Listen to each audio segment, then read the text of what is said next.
Am I the asshole for telling my brother he got exactly what he deserved when he pushed his girlfriend away for being a gold digger? You don't get it. She was perfect for you, and you ruined it, I shouted across the kitchen table, my voice shaking. My brother sat there with his head in his hands, looking like a man who had just lost the lottery ticket of a lifetime. His girlfriend, ex-girlfriend now, was gone. She had left him, left their apartment, left his life. And I couldn't stop myself. The words flew out before I could reel them back in.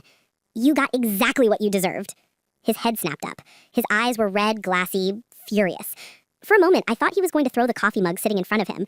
Instead, he whispered, "Get out." But I didn't move, because the truth was ugly, and he needed to hear it. To backtrack, my brother has always had this chip on his shoulder. We grew up middle class, nothing fancy, but when he finally got a good job and started earning real money, it went straight to his head. Suddenly, every woman who liked him was after his wallet. Every compliment felt like manipulation. Every gift he received was part of some hidden agenda. And then he met her. Her name was Alyssa. She was kind, smart, hardworking. She had her own career, her own place, her own car. The first time I met her, I thought, finally, he found someone who makes him better instead of bitter. But my brother, oh no, he couldn't see that. He was suspicious from day one. If she paid for dinner, he thought she was buying loyalty. If she complimented his new suit, he said she was just hyping him up to keep the gravy train running. The worst part? He tested her. Constantly. He'd forget his wallet just to see if she'd cover the bill. He'd make snide comments about gold diggers while staring right at her. And yet she stayed. She stayed longer than I would have. Until last week. She came over to the family house to talk to me while my brother was at work. I remember her hands trembling as she twisted her ring. She asked me straight out, "Does he really think I'm using him? After everything?" I didn't know what to say. I didn't want to betray my brother, but I also couldn't lie to her face. So I told her the truth. Yes, he does. She broke down crying right there in our living room. And the part that gutted me, she wasn't crying because she'd wasted her time. She was crying because she loved him. That night she left him. She didn't scream, didn't throw his clothes out the window, didn't even argue. She just quietly packed her things and slipped out the door while he was in the shower. And now here we were, days later, with my brother hollow-eyed and rage boiling in his chest. I had just told him he got exactly what he deserved. And the look he gave me after those words wasn't just anger, it was something darker. My brother didn't talk to me for 2 days after I told him he got what he deserved. The silence in our house was unbearable. He'd slam doors, stomp up the stairs, and refuse to sit in the same room with me. Every time I tried to apologize, not for what I said, but for how I said it, he would just glare at me and walk away. On the third night, I came home late and found him at the dining table with his laptop open, his phone on speaker. At first I thought he was working, but then I heard Alyssa's name. He was scrolling through her social media, muttering under his breath while one of his friends egged him on through the phone. "See? Look at that post. New purse. Bet it's from some other guy now. Told you, she was always in it for the money. She moved on quick. Maybe you dodged a bullet, bro." I froze in the hallway, listening. Alyssa had always carried that same purse for years. It wasn't new, but in his twisted state, my brother had convinced himself it was proof of everything he believed. I should have gone upstairs, left him to his delusion, but I couldn't. She bought that bag with her own paycheck. She's had it forever. You're just seeing what you want to see, I snapped, stepping into the room. My brother's face darkened. He slammed the laptop shut so hard the dishes rattled. "You don't get it. She was going to bleed me dry. She left because she knew I finally saw through her act. And now you, my own sibling, are taking her side?" I opened my mouth to argue, but then he leaned forward, eyes blazing in a way I had never seen. He said, "You'll see," voice low. "I'm going to prove it. I'm going to show everyone what she really is." The way he said it chilled me. It wasn't just bitterness anymore, it was obsession. That night, I couldn't sleep. Every creak in the house made me think he was sneaking out to follow her, or worse. I even considered calling Alyssa to warn her, but what would I say? "Hey, my brother's spiraling and might try to ruin your life?" By the end of the week, my worst fear came true. Alyssa showed up at my work, eyes red, voice shaking, and told me that my brother had shown up at her apartment uninvited. He had demanded to see her phone, her bank statements, even accused her of already dating someone else. And then she said something that made my stomach drop. He told me if I don't admit I used him, he's going to make sure everyone thinks I did. The day Alyssa came to my work, I felt like the ground beneath me cracked open. She wasn't angry. She wasn't even bitter. She was scared. And that scared me more than anything else. I promised her I'd handle it, but the truth was, I had no idea how. When I got home that night, my brother was in the living room with papers spread across the coffee table. He had printed out screenshots of Alyssa's Instagram posts, bank information he must have pulled from old shared accounts, and even photos of her standing with coworkers at company events. He'd drawn circles and arrows with a red pen, like some kind of detective wall. "This is insane," I whispered, my heart hammering.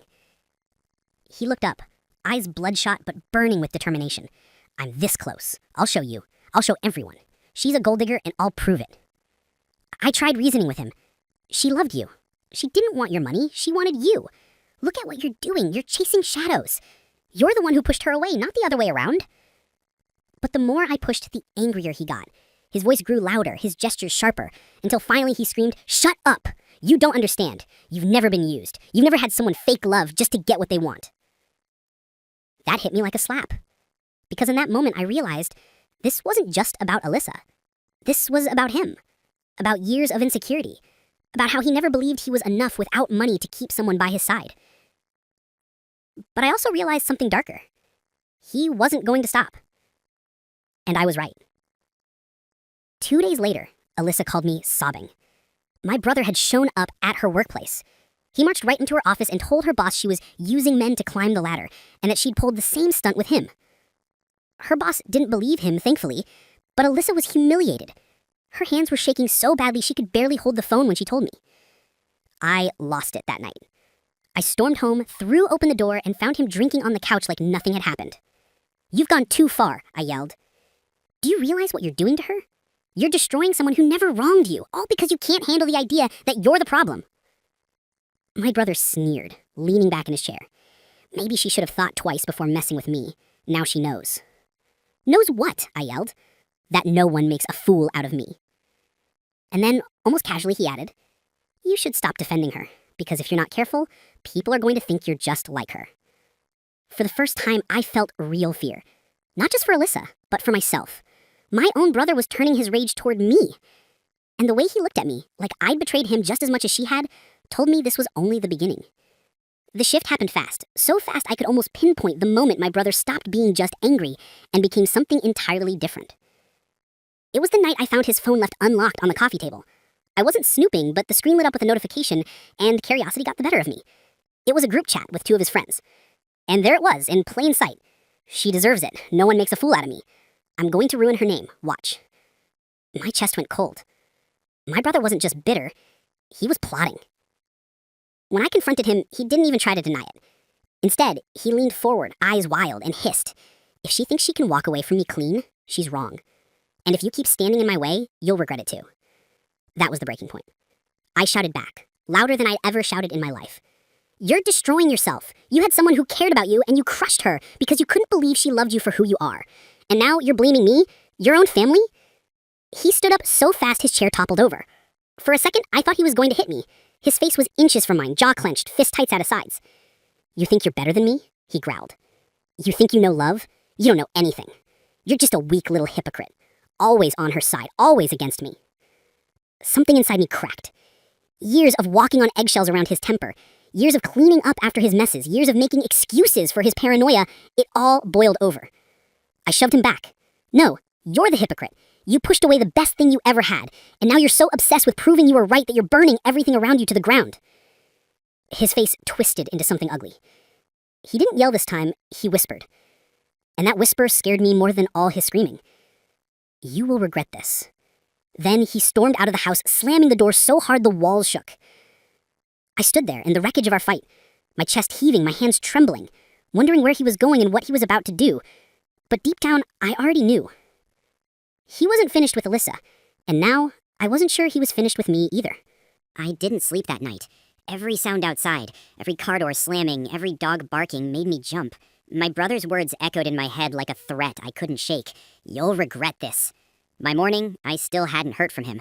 I tried calling, texting, nothing. My stomach sank deeper with every unanswered ring. Around noon, Alyssa called me again. Her voice was breaking. "He showed up at my parents' house. He was screaming at my dad in the driveway. My mom had to call the cops." I swear my heart stopped beating. I drove straight over there, not even thinking about what I'd say, only knowing that I had to be there. By the time I arrived, the police had already left. Alyssa's parents were standing outside, shaken but safe. And my brother was sitting on the curb, handcuffed, his face twisted with rage and humiliation. When he saw me, his expression changed. Not to shame, not to regret, but to blame. "This is your fault. You poisoned her against me. You ruined everything." I couldn't believe what I was hearing. Even sitting in handcuffs, his life unraveling, he still couldn't admit he was wrong. He still needed someone else to carry the blame. The cops asked if Alyssa wanted to press charges. She was too shaken to answer right away. Her dad put his arm around her, whispering something I couldn't hear. I just stood there, watching. torn between two worlds, the girl who didn't deserve any of this, and the brother I no longer recognized. Finally, Alyssa nodded. The officer led my brother to the car. He turned one last time, eyes locked on mine, and said, low but clear enough for me to hear, "You think this ends here? It doesn't." The door slammed, and just like that, he was gone. I stood frozen on that driveway, the weight of everything crashing down at once. I told him he got what he deserved, but I hadn't expected it to spiral this far. Now his relationship was destroyed, his reputation shredded, and the police involved. But the part that rattled me most wasn't his downfall. It was the way he looked at me when he said it wasn't over. Because I knew, in my gut, he meant it. It's been 3 months since that day in the driveway. Alyssa has slowly started to rebuild her life. I've done my best to move forward too, though the shadow of what happened lingers. My brother was ordered into counseling after the arrest. I told myself it was over, that maybe, just maybe, he'd finally learn something. Then last night, I got a letter. No return address, no name, just my first name scrawled across the front and handwriting I knew instantly. Inside was a single line. Gold diggers always find new marks. Be careful who you trust. And at the bottom, in smaller writing, almost like an afterthought, family betrays you the deepest. I don't know where he is now, but I know one thing. He hasn't let go, and I can't shake the feeling that the real fallout hasn't even started yet.